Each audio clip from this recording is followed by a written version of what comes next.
ഇപ്പോൾ ബുദ്ധിമാൻ ആര് എന്ന് ചോദിക്കുന്നിടത്ത് നബി സ്വല്ലല്ലാഹു അലൈഹി വസല്ലം കൊടുക്കുന്ന മറുപടി അക്സറുഹും ലിൽ മൗത്തി ദിക്റ. അവസാന നിമിഷത്തെ കുറിച്ച് നമുക്ക് ഉണർത്തുന്ന നമ്മുടെ ജീവിതത്തിൽ ഉണ്ടായേക്കാവുന്ന വിഷയമാണ്. 3 ഉപദേശങ്ങളാണ്, അല്ലെങ്കിൽ നമ്മൾക്ക് ചിന്തിക്കാവുന്ന തരത്തിലുള്ള ഒരു ഭാഗം പറയാണ്. ആ സ്ഥലത്ത് നിങ്ങൾ മരിക്കാൻ ആഗ്രഹിക്കുന്നില്ലെങ്കിൽ അങ്ങോട്ട് നിങ്ങൾ പോകരുത്. അതൊരു ഏത് സമയത്തും മരണത്തെ പ്രതീക്ഷിച്ചുകൊണ്ട്, മരണത്തെ പേടിക്കല്ല, ആ ഒരു അവസ്ഥയിൽ ഞാൻ അങ്ങനെ മരിച്ചു പോയാൽ, പലപ്പോഴും സിനിമാ തിയേറ്ററുകളിലും മറ്റൊക്കെ മരണപ്പെട്ട് അത്തരം വിഷയങ്ങൾ, തിന്മയുടെ ഇടങ്ങളിൽ നിന്ന് മരണപ്പെടുന്ന വിഷയങ്ങളുണ്ട്. അപ്പം വലിയൊരു സന്ദേശമാണ്, ആ സ്ഥലത്ത് നിന്ന് നിങ്ങൾ മരിക്കാൻ ആഗ്രഹിക്കുന്നില്ലെങ്കിൽ നിങ്ങൾ അങ്ങോട്ട് പോകരുത്. അതേപോലെ ആ വേഷത്തിൽ നിങ്ങൾക്ക് നിസ്കരിക്കാൻ കഴിയുന്നില്ലെങ്കിൽ നിങ്ങളത് ധരിക്കരുത്.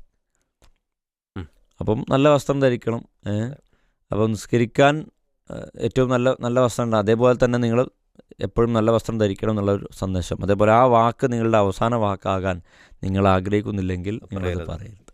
ഇന്നലെ കണ്ടൊരു മെസ്സേജാണ്, കുറേ ആളുകൾ സ്റ്റാറ്റസ് ആക്കിയിരുന്നു. സത്യത്തിൽ ഒരുപാട് ചിന്തിക്കാനുണ്ട് ഈ ഒരു കാര്യം. ഓരോ പോയിന്റും നമ്മളെടുത്ത് നോക്കുകയാണെങ്കിൽ, ഇപ്പം നമ്മളൊരു സ്ഥലത്ത് മരിക്കാൻ ആഗ്രഹിക്കുന്നില്ലെങ്കിൽ നമ്മൾ അങ്ങോട്ട് പോകരുത് എന്ന് പറയുമ്പോൾ, അതായത് അത് നമുക്ക് ഗുണമല്ല എന്നപ്പം തന്നെ നമുക്ക് മനസ്സിലാക്കാം. അപ്പോൾ നമ്മളവിടെ പോയാൽ മരിക്കുമല്ലേ നമുക്കറിയില്ല. അപ്പോൾ സ്വാഭാവികമായിട്ടും അങ്ങനത്തെ ഒരു സാഹചര്യം നമ്മൾ ഒഴിവാക്കാൻ ബോധപൂർവം നമ്മൾ മനസ്സിലാവും, ഒരു ചിന്ത വരും. നമ്മളെ നേരത്തെ തിരുമൊഴികളിലും ആ വിഷയം പറഞ്ഞത് ഹുസ്നുൽ ഖാത്തിമ, അവസാനം നന്നാവുക എന്നുള്ള വിഷയത്തിലേക്ക് നമ്മൾ കൂട്ടി വായിക്കുമ്പോൾ ഈ ചിന്തകൾ.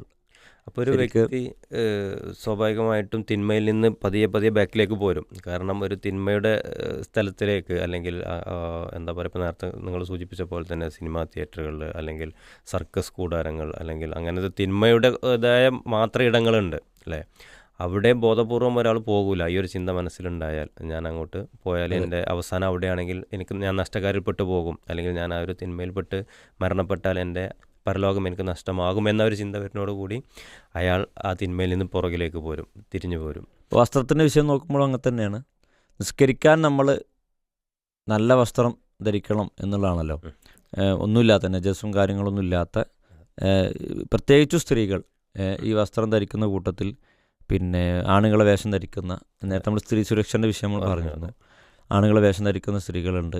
അപ്പോൾ നിസ്കരിക്കാൻ അതുകൊണ്ട് പറ്റില്ല എന്ന് അവർക്ക് തന്നെ ബോധ്യം ഉണ്ടാവും ചിലപ്പോൾ. അപ്പോൾ അങ്ങനെ ഉള്ള ഒരു വസ്ത്രം നിങ്ങൾ ധരിക്കരുത്. ഇത് ഓരോന്നും വ്യത്യസ്തങ്ങളായിട്ട് വിഷയങ്ങളെ ടച്ച് ചെയ്തുകൊണ്ടുള്ള ചിന്തകളാണ്. പിന്നെ അതേപോലെ സംസാരത്തിൻ്റെ വിഷയത്തിലാണ് ഇതിൽ വരുന്നത്. ആ വാക്ക് നിങ്ങളുടെ അവസാന വാക്ക് പലപ്പോഴും പുതിയ കാലത്ത് പ്രത്യേകിച്ച് കുട്ടികൾ മോശമാണ് എന്ന് അവർക്ക് തോന്നുന്നില്ല. അത്രയും ജനറലൈസ് ചെയ്യപ്പെട്ടിട്ടുണ്ട്. തെറി വിളിക്കലും ചീത്ത വിളിക്കലും ഒക്കെ ഇങ്ങനെ വന്നിട്ടുണ്ട്. അപ്പോൾ നമ്മൾ എപ്പോഴും മരിക്കും എന്നുള്ളൊരു ചിന്ത നമുക്ക് എപ്പോഴും വേണം. പക്ഷേ മരണത്തെ പേടിക്കുന്നതിനപ്പുറം ഞാൻ മരിച്ചു പോകുന്ന ആ നിമിഷത്തെ ഏറ്റവും നല്ലതാക്കാൻ, അത് മോശമാവരുത്, തിന്മയുടെ ഭാഗമാകരുത് എന്നാണ് ഈ ഒരു സന്ദേശം നമുക്ക് കൈമാറുന്നത്. ഒന്ന്, നമ്മൾ മരിക്കുന്ന സ്ഥലം അത് നന്നാവണം എന്നുള്ള സന്ദേശമുണ്ട്. വസ്ത്രം നല്ല വസ്ത്രമായിരിക്കണം. അത് നിസ്കരിക്കുന്ന വിഷയമാണ് പറഞ്ഞത്. നിസ്കരിക്കുമ്പോൾ അതിന് പാടില്ലെങ്കിൽ നിങ്ങൾ ആ വസ്ത്രം ഇടാൻ പാടില്ലെങ്കിൽ അത് ധരിക്കരുതെന്ന് പറഞ്ഞു. മൂന്നാമത്തത് സംസാരം. അതുപോലെ തന്നെയാണ് ചില പ്രവൃത്തികൾ നമ്മൾ ചെയ്യുമ്പോൾ നമുക്ക് തോന്നും ഇത് മറ്റും കണ്ട മോശമാണ് അല്ലേ. അങ്ങനെയുള്ള പലപ്പോഴും സ്വകാര്യ ഇടങ്ങളിൽ തെറ്റിലേക്ക് പോകാൻ മനുഷ്യർ അങ്ങനെയാണ്. അതാരും കാണുന്നില്ല എന്നുള്ളൊരു ബോധ്യത്തോടെയാണ് ഇതും പുറത്തിറങ്ങി ചെയ്യാൻ അവന് മടി ഉണ്ടാവും, അല്ലെങ്കിൽ 4 ആൾ കാണുന്ന രീതിയിൽ ചെയ്യാൻ പേടിയായിരിക്കും. പടച്ചോൻ കാണുന്നുണ്ടെന്നുള്ള ചിന്ത അപ്പം ഉണ്ടാവില്ല. അപ്പോൾ അതുപോലെ ഇതിലേക്ക് കൂട്ടിച്ചേർക്കാൻ പറ്റിയതാണ്, മറ്റൊരാൾ കണ്ടാൽ ഇത് മോശമാണെന്ന് തോന്നുന്ന പ്രവൃത്തി നമുക്ക് ചെയ്യാതിരിക്കലാണ് നല്ലത് അല്ലേ.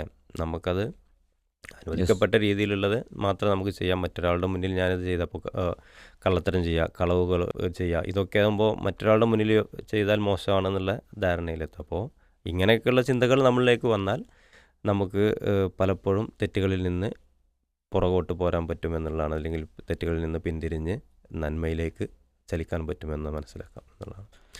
ശരിക്കും നമ്മൾക്ക് ഉണ്ടാവേണ്ട ചിന്തയാണ്, നമ്മൾ മറ്റുള്ളവർക്ക് പറഞ്ഞു കൊടുക്കേണ്ട വിഷയമാണ്. ഹുസ്നുൽ ഖാത്തിമ എന്നുള്ളത് ചില്ലറ സംഗതിയല്ല.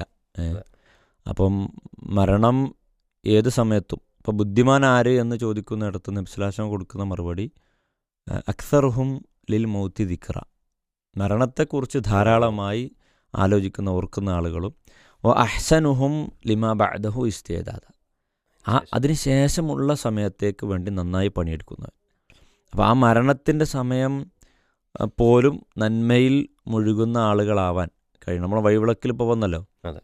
അള്ളാഹുവിൻ്റെ മാർഗത്തിൽ കാലിൽ കാലിൽ പൊടിയായവൻ, ധർമ്മസമരത്തിൽ കാലിൽ പൊടി പുരണ്ടവൻ അള്ളാഹു നരകം നിഷിദ്ധമാക്കുന്നുള്ള വഴിവിളക്ക് നമ്മൾ കണ്ടു.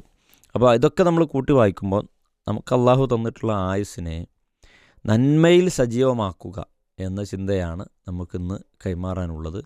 അതായത് ഏത് നിമിഷവും, നേരത്തെ നമ്മൾ ശ്രോതാവ് പറഞ്ഞതുപോലെ, കഴിഞ്ഞു പോയ ഒരു നിമിഷം നമുക്ക് ഇനി തിരിച്ചു കിട്ടാനില്ല. ഇനി അങ്ങോട്ടുള്ള നിമിഷങ്ങൾ ഏറ്റവും നല്ല രൂപത്തിൽ ഉപയോഗിക്കാൻ കഴിയണം, സാധിക്കണം. അതിനുള്ള പണിയാണ് നമ്മുടെ അടുത്ത് ഉണ്ടാവേണ്ടത്. അതിന് നമുക്ക് ഏറ്റവും കൂടുതൽ ഉപകാരപ്പെടുന്നത് നമ്മൾ പീസ് റേഡിയോ നമ്മുടെ കൂടെ ഉണ്ട്. അപ്പോൾ നമ്മുടെ എന്ത് വിഷയത്തിലും നമ്മളിപ്പം ഫോണിനെയാണ് ഡിപ്പെൻഡ് ചെയ്യുന്നത് മിക്ക വിഷയങ്ങളിലും. അതിൽ നന്മകളുടെ ഒരു സോഴ്സായി, അല്ലെങ്കിൽ നന്മയുടെ വിളനിലമായി നമ്മുടെ ഈ ഒരു ഡിവൈസ് മാറിക്കഴിഞ്ഞാൽ വലിയ ആശ്വാസമാണ്, തിന്മകളിലേക്ക് പോകാതെ. പീസ് റേഡിയോന്റെ കൂടെ നമുക്ക് ചേർത്ത് വെക്കാനുള്ള ജമീലാണ്. യെസ്, അതെ. കൂടിയും ശ്രോതാക്കൾ പ്രത്യേകം ശ്രദ്ധിക്കുക. ഡൗൺലോഡ് ചെയ്ത ആളുകൾ ഒരു ഓൺലൈൻ ലൈബ്രറി എന്ന് നമുക്ക് അക്ഷരാർത്ഥത്തിൽ അത് ലൈബ്രറിയാണ്. ഒരുപാട് സംഗതികൾ, നമ്മൾ പുസ്തകം, ലഘുലേഖകൾ, പിന്നെ ഖുതുബകൾ, അതേപോലെ നേരത്തെ പറഞ്ഞ ഇസ്ലാമികമായിട്ടുള്ള ഗാനങ്ങൾ, എല്ലാ സംഗതികളുണ്ട്. വായിക്കണവർക്ക് വായിക്കാം, കേൾക്കേണ്ട ആളുകൾ കേൾക്കാം, വീഡിയോ കേൾക്കണം, വീഡിയോ ഉണ്ട്, എല്ലാം ഉണ്ട്. കുട്ടികളുടെ ഭാഗം വേറെ ഉണ്ട്. എല്ലാം ഉൾക്കൊണ്ടിട്ടുള്ള ഒരു സംഗതികൾ. അപ്പോൾ അതൊക്കെ ഉപയോഗിക്കുക, അല്ലെങ്കിൽ ആളുകൾക്ക് ഷെയർ ചെയ്തപ്പോൾ ഞാൻ ഇതിലൊരു സംഗതി പറയാം. ഒരു സുഹൃത്തിനോട് പറഞ്ഞു, അതിൽ നമ്മൾ മുമ്പൊരു പ്രോഗ്രാമിൽ നമ്മുടെ ടീച്ചേഴ്സ് കോൺഫറൻസിൽ സാമ്പത്തികമായിട്ടുള്ള ഒരു വിഷയം പറഞ്ഞിരുന്നു. മാസം സാലറി കിട്ടുമ്പോൾ നിങ്ങൾക്ക് അത് അപ്പോൾ തന്നെ തീയാണോ. അപ്പോൾ അന്ന് ഒരു പ്ലാനിങ് ഒരു സംഗതി പറഞ്ഞിരുന്നു ക്ലാസ്സിൽ. ആ സിസ്റ്റത്തിന് പറ്റിയ ഒരു ചെറിയൊരു കാൽക്കുലേറ്ററോ അല്ലെങ്കിൽ അതിനൊരു സംഗതിയോ നിങ്ങൾ ജമീലിൽ കൊണ്ടുവരണം എന്നൊരു സുഹൃത്ത് പറയാണ്. ഞാൻ അപ്പോൾ ആലോചിച്ചത്, ഈ ക്ലാസ് എത്രയോ ആളുകൾ കേട്ടിട്ടുണ്ടാവും, ലൈവായിട്ടും ഡയറക്റ്റും കേട്ടിട്ടുണ്ടാവും. പക്ഷേ അങ്ങനെ ഒരു ആശയം ഇത് വന്നു കഴിഞ്ഞാൽ ഒരുപാട് ആളുകൾക്ക് ഉപകാരമാണ്. അതിൽ നമുക്ക് സെറ്റ് ചെയ്യാൻ പറ്റും. യെസ്, അപ്പം മരിച്ചു പോകുമ്പോൾ നമുക്ക് കൂടുതൽ നന്മകളും സംഗതികളും ഉണ്ടാവണം എന്നുള്ളത് നമുക്കെല്ലാവരും ആഗ്രഹിക്കുന്നുണ്ട്. അപ്പോൾ അതിനുള്ള വഴികളും സംഗതികളും നമ്മൾ പിന്നെ കൂടുതൽ സമ്പാദിക്കുക. മരിക്കുന്ന സമയം, അവസാന സമയം ഹുസ്നുൽ ഖാത്തിമ ഉണ്ടാവാൻ അതിനുവേണ്ടി പ്രാർത്ഥിക്കാനും, അതേപോലെ തന്നെ നമ്മൾ വ്യത്യസ്തങ്ങളായിട്ടുള്ള പ്രവാചകന്മാരുടെ സലഫുകളുടെയൊക്കെ പ്രാർത്ഥന നമുക്ക് കാണാം. തവഫനി മുസ്ലിമൻ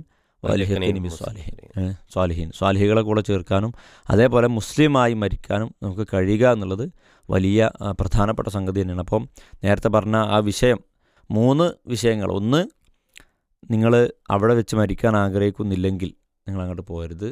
നിങ്ങൾ ആ വസ്ത്രമിട്ട് നിസ്കരിക്കാൻ നിങ്ങൾക്ക് കഴിയില്ലെങ്കിൽ നിങ്ങളത് ധരിക്കരുത്. അവസാനമായി വാക്ക് നിങ്ങളുടേത് അതാവാൻ നിങ്ങൾ ആഗ്രഹിക്കുന്നില്ലെങ്കിൽ നിങ്ങളത് പറയരുത്. അത് നല്ല ചിന്തനീയമായിട്ടുള്ള ഒരു 3 വാചകത്തിൽ ഒരു ജീവിതത്തെ തന്നെ ശരിക്ക് നമുക്ക് പിന്നെ റെഡിയാക്കി എടുക്കാൻ പറ്റുന്ന വാചകങ്ങളാണ് ഇത്. അതിന് താഴെ ഒരു മെസ്സേജ് ഉണ്ട്, മരണത്തെ അല്ല ഭയപ്പെടേണ്ടത്, മരിക്കുന്ന അവസ്ഥയെ ഭയപ്പെടുക എന്ന് പറയുന്നുണ്ട്. അപ്പോൾ ആ അവസ്ഥയിൽ നമ്മൾ മരിക്കാതിരിക്കുക, ഏറ്റവും നല്ല രൂപത്തിൽ അള്ളാഹുവിനെ കണ്ടു. ഇത്രയും അനുഗ്രഹങ്ങൾ റബ്ബ് നമുക്ക് തന്നിട്ട് അതിനെ അവനിഷ്ടപ്പെടാത്ത ഒരു വിഷയത്തിൽ ഉപയോഗിച്ച് മരിക്കാൻ, അങ്ങനെ മരിക്കുന്നതിന് നമ്മൾ ഭയപ്പെടണം. അവനിഷ്ടമുള്ള, അവൻ്റെ ഇഷ്ടപ്പെട്ട ആളുകളായി, അവൻ തന്നിട്ടുള്ള അനുഗ്രഹങ്ങളെ ഏറ്റവും നല്ല രൂപത്തിൽ ഉപയോഗിക്കുന്ന ആളുകളായി അങ്ങനെ മരിച്ചു പോകാൻ നമുക്ക് കഴിയണം. അങ്ങനെ ഹുസ്നുൽ ഖാത്തിമയോടുകൂടി മരിക്കുന്ന ഇഹലോകവാസം വെടിയുന്ന സജ്ജനങ്ങളിൽ അള്ളാഹു നമ്മയൊക്കെ ഉൾപ്പെടുത്തി അനുഗ്രഹിക്കുമാറാവട്ടെ എന്ന് ഈ ഒരു അവസരത്തിൽ പ്രാർത്ഥിക്കുകയാണ്.